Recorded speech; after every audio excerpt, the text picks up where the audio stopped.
Hello welcome back students. आपका स्वागत है मेरा यूट्यूब चैनल पे। बच्चों, आज हम लोग कक्षा 8 के पहला अध्याय पढ़ेंगे, संसाधन। एग्जाम्स में इससे काफ़ी ज़्यादा सवाल पूछे जाते हैं। ये काफ़ी ज़्यादा इम्पोर्टेंट टॉपिक है। संसाधन जान लेना आपके लिए बेहद ज़रूरी है।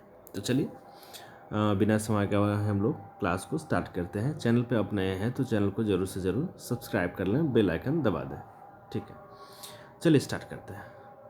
साजिया जो एक लड़की है, अपने घर के आंगन में लगे पानी के नल को बार बार खोलकर पानी से खेल रही थी। यह देखकर आंगन में दादाजी ने कहा,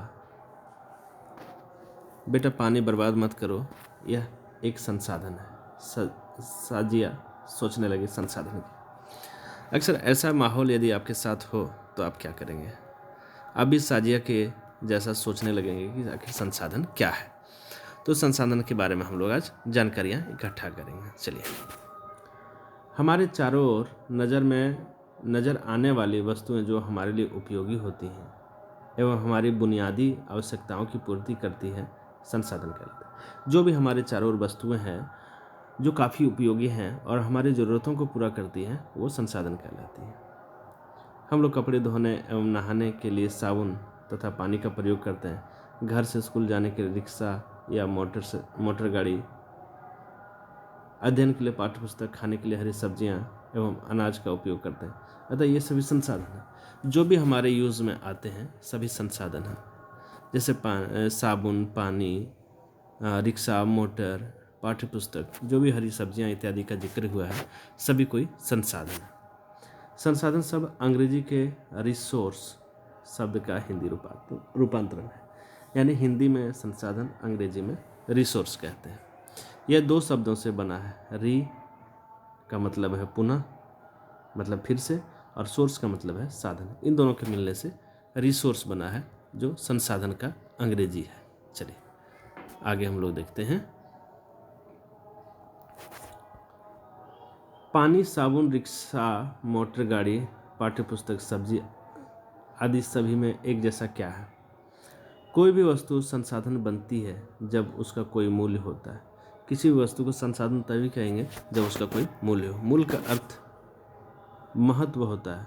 मूल्य का अर्थ महत्व होता है, यानी किसी भी वस्तु का महत्व होना चाहिए। इसका प्रयोग या उपयोगिता इसे मूल्य प्रदान करता है। यानी उस वस्तु का प्रयोग और उसकी क्या उपयोगिता है, वो उसका मूल्य प्रदान करता है। सभी संसाधन मूल्यवान होते हैं। संसाधनों के आर्थिक मूल्यों में अंतर होता है। जैसे धातुओं का आर्थिक मूल्य होता है, जबकि एक मनोरम दृश्य का आर्थिक मूल्य नहीं होता। दो चीज़ें यहाँ बताई गई। कोई धातु जैसे लोहा हो गया, सोना हो गया, एल्युमिनियम हो गया, इसका आर्थिक मूल्य होता है। इसको पैसे के रूप में देखा जाता है, पैसे के लेन देन के रूप में भी यूज किया जा सकता है। लेकिन एक अच्छा सा दृश्य देखेंगे, दृश्य मतलब अच्छा सा फोटो, अच्छा सा नज़ारा देखेंगे तो उसका कोई आर्थिक मूल्य नहीं होता। लेकिन कहीं ना कहीं कुछ न कुछ मूल्य, महत्व जरूर रहता है। ये आपके हृदय को, अपने आत्मा को जरूर कुछ सुकून प्रदान करता है। ये दोनों संसाधन महत्वपूर्ण है और मनुष्य की आवश्यकताओं को पूरा करते हैं। ये जितने भी संसाधन हैं ये मनुष्य की आवश्यकताओं को पूरा करते हैं। चलिए, बहुत अच्छी बात है। कुछ संसाधन समय के साथ आर्थिक रूप से मूल्यवान हो सकते हैं। दादी माँ के घरेलू नुस्खों का आज कोई वाणिज्यिक मूल्य नहीं है, लेकिन यदि वे पेटेंट करने के पश्चात मेडिकल फार्म पर बेचे जाते तो वे आर्थिक रूप से मूल्यवान। यानी पुरानी बातों, जो दादी द्वारा जो नुस्खे हैं, घरेलू नुस्खे, उसका कोई महत्व नहीं है, लेकिन उसी को यदि पेटेंट के रूप में एक मेडिकल फर्म द्वारा बेचे जाते तो वो काफ़ी ज़्यादा मूल्यवान होते। अब जान लेते हैं पेटेंट क्या है। पेटेंट का मतलब किसी विचार अथवा आविष्कार पर व्यक्ति विशेष या संस्था का एकमात्र अधिकार हो। ठीक है, किसी भी आविष्कार पे किसी संस्था या व्यक्ति का एकमात्र अधिकार होना। ठीक है, एक और क्वेश्चन है, अपने घर या स्कूल में उपयोग किए जाने वाले 10 संसाधनों की सूची बनाइए। आप ज़रूर ऐसा करेंगे, कॉपी में आप सूची बनाइए संसाधन का, कौन कौन से संसाधन का यूज़ करते हैं। ठीक है, चलिए, क्या आप संसाधनों को प्राकृतिक उपहार समझते हैं? यदि हाँ तो ऐसा नहीं है। ठीक है, संसाधन मानवीय क्रियाओं का परिणाम है। मनुष्य प्रकृति प्रदत्त पदार्थों को संसाधन में परिवर्तित करता है जो समय और प्रौद्योगिकी पर निर्भर करता है। जैसे वर्तमान में प्रौद्योगिकी की सहायता से सौर ऊर्जा का उपयोग विद्युत उत्पादन के साथ साथ अन्य कार्यों में किया जाता है। प्रौद्योगिकी मतलब आपका साइंस टेक्नोलॉजी जो है उसका यूज कैसे किया जा रहा है। जबकि अभी जैसे हम लोग विद्युत का उत्पादन प्रौद्योगिकी के आधार पर ही करते हैं, प्रौद्योगिकी से करते हैं, जबकि प्राचीन काल में इसका उपयोग कपड़ा एवं अनाज सुखाने में किया जाता है। मनुष्य के विचार, ज्ञान, आविष्कार और खोज संसाधनों की रचना करते हैं। प्रत्येक खोज या आविष्कार से अन्य खोज एवं आविष्कार होते हैं। इस प्रकार मनुष्य स्वयं ही सबसे महत्वपूर्ण संसाधन। देखिए कितनी अच्छी बात बताई गई है। इन चीज़ों का खोज करना, इन चीज़ों से जुड़े रहना, मनुष्य इन चीज़ों से जुड़े रहते हैं। तो सबसे बड़े संसाधन तो मनुष्य ही है। इस प्रकार संसाधन प्रकृति और नव निर्मित दो प्रकार के हो सकते हैं। ठीक है, अब देखिए संसाधनों का प्रकार हम लोग जानेंगे यहाँ कि संसाधन जो है किस किस प्रकार के होते हैं। चलिए, बहुत अच्छे। संसाधन के प्रकार: प्राकृतिक संसाधन, मानव निर्मित संसाधन और मानव संसाधन। ठीक है, चलिए इन संसाधनों के बारे में हम लोग जानकारियाँ इकट्ठा करते हैं। अब यहाँ जानने योग्य बातें क्या है? किसी कौशल को करने या वस्तु में नवीनतम ज्ञान का उपयोग प्रौद्योगिकी का मतलब ये होता है किसी कौशल को करना या किसी वस्तु में नवीनतम नया ज्ञान का अनुप्रयोग करना ही प्रौद्योगिकी कहलाता है। चलिए अब इन तीनों संसाधन के बारे में जानकारियाँ इकट्ठा करते हैं। चलिए अब देखिए संसाधन के प्रकार: प्राकृतिक संसाधन, मानव निर्मित संसाधन और मानव संसाधन। ठीक है, अब बारी बारी से इनका अध्ययन हम लोग करेंगे। अब देखिए प्रकृति के संसाधन अनेक तरीके पे होता है। प्रकृति के उत्पत्ति के आधार पे होता है जैव, अजैव और जैव संसाधन के रूप में। विकास और उपयोग के आधार पे होता है वास्तविक और संभावित संसाधन, और उपयोग के आधार पे होता है नवीकरण, अनवीकरण और चक्रीय संसाधन। ठीक है, और भी कुछ हैं, इसको हम लोग समझते हैं।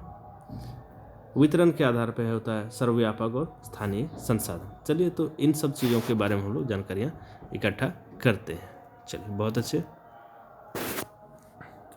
वैसे संसाधन जो प्रकृति से प्राप्त होते हैं और बिना अधिक संशोधन के उपयोग में लाए जाते हैं प्राकृतिक संसाधन कहलाते हैं। वैसे संसाधन जिसमें किसी विशेष संशोधन की जरूरत नहीं होती है और सीधे उपयोग में लाए जाते हैं प्राकृतिक संसाधन कहलाते हैं। जैसे नदी में कोई विषय उपयोग नहीं, उसको यूज में लाते हैं हम लोग। झीलों का जल, मृदा, मिट्टी, खनिज, वन और वायु, ये सभी प्राकृतिक संसाधन है। इसमें कुछ विशेष करने की ज़रूरत नहीं होती है और हम लोग सीधे इसको यूज में लाते हैं। इन सब संसाधनों में बहुत से प्रकृति के संसाधन सीधे उपयोग में लाए जा सकते हैं। कुछ प्राकृतिक संसाधनों का अच्छी तरह उपयोग करने के लिए औजारों और प्रौद्योगिकी की आवश्यकता हो सकती है। कुछ प्राकृतिक संसाधन ऐसे होते हैं जिन्हें उपयोग करने के लिए औजार और प्रौद्योगिकी का यानी विज्ञान का उपयोग किया जा सकता है। चलिए प्राकृतिक संसाधन को उनके विकास और उपयोग के स्तर पर उद्गम, भंडार एवं वितरण के अनुसार विभिन्न समूहों में वर्गीकृत किया जा सकता है। ठीक है, विकास और उपयोग के आधार पर देखिए, विकास और उपयोग के आधार पर दो संसाधन हैं, वास्तविक संसाधन और संभावित संसाधन। चलिए वास्तविक संसाधन हम लोग जान लेते हैं। वैसे संसाधन वास्तविक संसाधन होते हैं जिनकी मात्रा ज्ञात होती है। जिसकी मात्रा ज्ञात होती है मतलब जाना हुआ उसकी मात्रा है, उसे वास्तविक संसाधन है, जिनका उपयोग वर्तमान समय में किया जा रहा है। ठीक है, ऐसे संसाधन जिसका वर्तमान में प्रयोग किया जा रहा है और जिसकी मात्रा जो है ज्ञात है। ठीक है, जिसकी मात्रा जाना पहचाना है।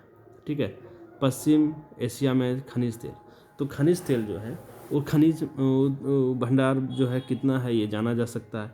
महाराष्ट्र में दक्कन पठार की काली मिट्टी कितना है ये जाना जा सकता है। झारखंड में कोयला, बॉक्साइट सभी वास्तविक संसाधन, चूँकि इनकी मात्रा जो है वो ज्ञात है, इनकी मात्रा ज्ञात है और इसका प्रयोग हम लोग करते हैं।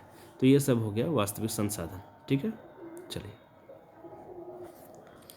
अगला है संभाव्य संसाधन। संभाव्य संसाधन वैसे संसाधन संभाव्य संसाधन होते हैं जिसकी मात्रा ज्ञात नहीं होते, जिनका उपयोग वर्तमान समय में नहीं किया जा रहा है। वैसे संसाधन जिसकी मात्रा का हमें कोई ज्ञान नहीं होता है और वर्तमान समय में इसका यूज़ नहीं किया जा सकता है, लेकिन भविष्य में इसका प्रयोग किया जा सकता है, इसका यूज किया जा सकता है। वर्तमान में प्रौद्योगिकी का स्तर संभवतः इन संसाधनों में से संसाधनों को आसानी से प्रयोग करने के लिए पर्याप्त रूप से उत्पन्न नहीं है। लद्दाख में पाया गया यूरेनियम केरल के तटीय रेत में पाया जाने वाला मोनाजाइट संभावित संसाधन के उदाहरण है। देखिए, लद्दाख में जो यूरेनियम है और केरल के रेत में पाया जाने वाला मोनाजाइट जो है, ये संभावित संसाधन इसलिए हैं क्योंकि वर्तमान में इसका प्रयोग नहीं हो रहा है और इसकी कितनी मात्रा है ये भी ज्ञात नहीं है, लेकिन हाँ, भविष्य में इसकी मात्रा का ज्ञात हो सकता है और इसका उपयोग जो है सो किया जा सकता है। चलिए, तो ये हो गया आपका संभावित संसाधन। अब देखिए 200 वर्षों। अब देखिए यहाँ कुछ बातें बताई गई हैं जिससे समझना आपके लिए बेहद ज़रूरी है। चलिए देखिए, चिन्हित करें जिनका वाणिज्यिक मूल्य नहीं है। इन सब में से आपको चिन्हित करना है जिसका वाणिज्यिक मूल्य नहीं है। अब यहाँ जानने योग्य बातें हैं कि संसाधन का भंडार, उपयोग के लिए उपलब्ध संसाधन की मात्रा, उसका संसाधन का भंडार किसे कहते हैं? संसाधन का भंडार उपयोग के लिए उपलब्ध संसाधन, प्रयोग किए जाने वाले उपलब्ध संसाधन की मात्रा को उसका भंडार कहते हैं। चलिए, बहुत अच्छे। नेक्स्ट हम लोग देखेंगे 100 वर्ष पूर्व, पीछे हम लोग देखे थे, तीव्र गति वाली पवन एक संभावित संसाधन थी, किंतु आज भी वास्तविक संसाधन है। ठीक है, कुछ वर्षों पहले जो वायु चलती थी वो एक संभावित संसाधन थी, चूँकि उसका प्रयोग निश्चित नहीं था, लेकिन अभी उसका प्रयोग किया जा रहा है, इसलिए वह एक वास्तविक संसाधन है। ठीक है, कुछ अन्य संभावित संसाधनों का पता लगाना है, आप लगाइए, जरूर दिमाग में सोचिए। ठीक है, अब देखिए, उत्पत्ति के आधार पे 2 प्रकार के संसाधन होते हैं, अजैव संसाधन और जैव संसाधन। ठीक है, अजैव संसाधन निर्मित, मृदा, चट्टान, हवा, जल, जबकि जैव संसाधन पौधे, सजीव। देखिए, अजैव संसाधन जो होते हैं वो निर्जीव होते हैं। ठीक है, अजैव संसाधन जो होते हैं वो निर्मित होते हैं, जैसे मृदा, चट्टान यानी मिट्टी, चट्टान, हवा, जल, ये सब निर्मित संसाधन है और जिसे अजैव संसाधन भी कहते हैं। और जैव संसाधन सजीव होते हैं, जैसे पौधे, जंतु एवं मानव, ये सब जैव संसाधन है। मिट्टी, हवा, चट्टान, जल, ये सब अजैव संसाधन है। चलिए, बहुत अच्छे तरीके से मैं आपको समझाने का प्रयास कर रहा हूँ। उपयोग के आधार पे देखिए, उपयोग के आधार पे जो है सो किस तरह के संसाधन पाए जाते हैं, नवीकरण, अनवीकरण और चक्रीय संसाधन। चलिए, इन सब के बारे में हम लोग समझते हैं। नवीकरण संसाधन, वैसे संसाधन नवीकरण संसाधन कहलाते हैं जिनका शीघ्रता से नवीकरण हो जाता है। वैसे संसाधन नवीकरण संसाधन हैं जिनका शीघ्रता से नवीकरण यानी नया उसको बनाया जा सकता था, उनका दोबारा उपयोग किया जा सकता है। वैसे संसाधन जिनका दोबारा उपयोग किया जा सकता है वो नवीकरण संसाधन होते हैं। इनमें से कुछ सौर और पवन ऊर्जा असीमित है और उन पर मानवीय क्रियाओं का प्रभाव नहीं होता है। जल, मृदा, वन जैसे नवीकरणीय संसाधन का लापरवाही से किया गया उपयोग उनके भंडार को प्रभावित कर सकता है। देखिए, इनका उपयोग जो है सो लापरवाही से किया जा रहा है और पर्यावरण को इससे काफ़ी ज़्यादा हानि क्षति होती है। जल असीमित नवीकरणीय संसाधन प्रतीत होता है, फिर भी जल की कमी और प्राकृतिक जल स्रोतों का सूखना आज विश्व के बहुत से भागों में एक बड़ी समस्या है। जल की मात्रा तो बहुत अधिक है, लेकिन इसका जो मिसयूज है, अभी भी इसका यूज करने लायक जो है सो जल उचित मात्रा में उपलब्ध नहीं है। अब देखिए कि यहाँ क्रियाकलाप है आपके लिए। क्या आप मानव निर्मित 6 संसाधनों के नाम बता सकते हैं? आप कॉपी में जरूर नोट करें। चलिए, अब देखते हैं अनवीकरण संसाधन कौन से। वैसे संसाधन अनवीकरण संसाधन कहलाते हैं जिनके भंडार सीमित है। अनवीकरण संसाधन जिनके भंडार सीमित है, एक बार समाप्त होने के बाद उनके नवीकरण होने में लाखों वर्ष लग जाते हैं, यानी जल्दी से उसका यूज दोबारा नहीं किया जा सकता है। वह अनवीकरण संसाधन कहलाता है। यह अवधि मानव जीवन की अवधि से बहुत अधिक है। पेट्रोलियम, कोयला, प्राकृतिक गैस, इनको बनने में काफ़ी समय, यानी मानव की जो समय काल है उससे भी ज़्यादा समय लग सकता है। चलिए, बहुत अच्छे, आगे बढ़ते हैं हम लोग। अब चक्रीय संसाधन समझते हैं। कुछ संसाधन ऐसे होते हैं जिसका प्रयोग या उपयोग बार बार किया जा सकता है, चक्रीय संसाधन कहलाता है। जैसे जल का प्रयोग हम लोग बार बार कर सकते हैं। अब देखिए, वितरण के आधार पर सर्वव्यापक संसाधन और स्थानीय संसाधन कौन सा होता है? सर्वव्यापक संसाधन और स्थानिक संसाधन कौन सा होते हैं? चलिए देखते हैं।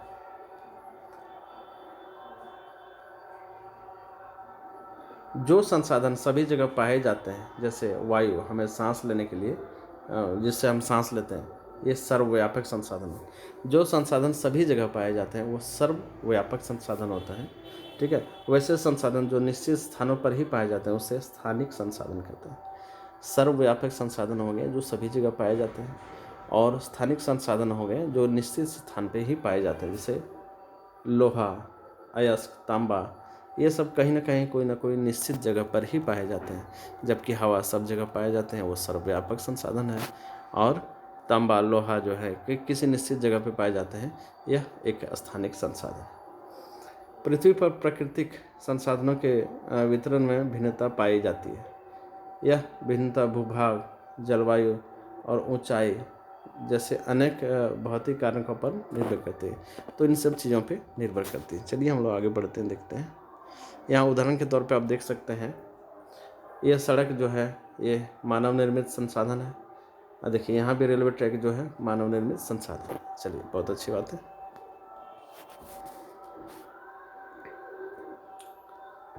देखिए, मानव निर्मित संसाधन कौन सा है? जब प्राकृतिक पदार्थों का वास्तविक रूप बदल दिया जाता है, प्राकृतिक पदार्थों का वास्तविक रूप बदल दिया जाता है तथा उनका प्रयोग अन्य वस्तुओं को बनाने में किया जाता है तो नई निर्मित वस्तुएं मानव निर्मित संसाधन कहलाती है। प्रकृति का रूप बदल दिया जाता है, प्रकृति में चीज़ों का रूप दिया जाता है, उसका नया रूप दे दिया जाता है, तो वो मानव निर्मित संसाधन कहलाती है। ठीक है। मानव निर्मित संसाधन में नई वस्तुओं को बनाने के लिए प्रौद्योगिकी का प्रयोग किया जाता है। नई वस्तु बनाने के लिए विज्ञान का प्रयोग किया जाता है। लौह अयस्क एक प्राकृतिक संसाधन है। इसे लोहा का निष्कर्षण कर मशीन और औजार, वाहन इत्यादि बनाए जाते हैं। यानी मशीन का प्रयोग करके इसे बहुत भारी उद्योग, लोहा, मशीन इत्यादि वाहन बनाए जा सकते हैं। ये मानव निर्मित संसाधन है। इसके अलावा प्रौद्योगिकी भी एक मानव निर्मित संसाधन है। चलिए, बहुत अच्छा। यहाँ जानने योग्य जो बातें हैं, मानव संसाधन का अर्थ व्यक्ति की, चलिए बहुत अच्छे।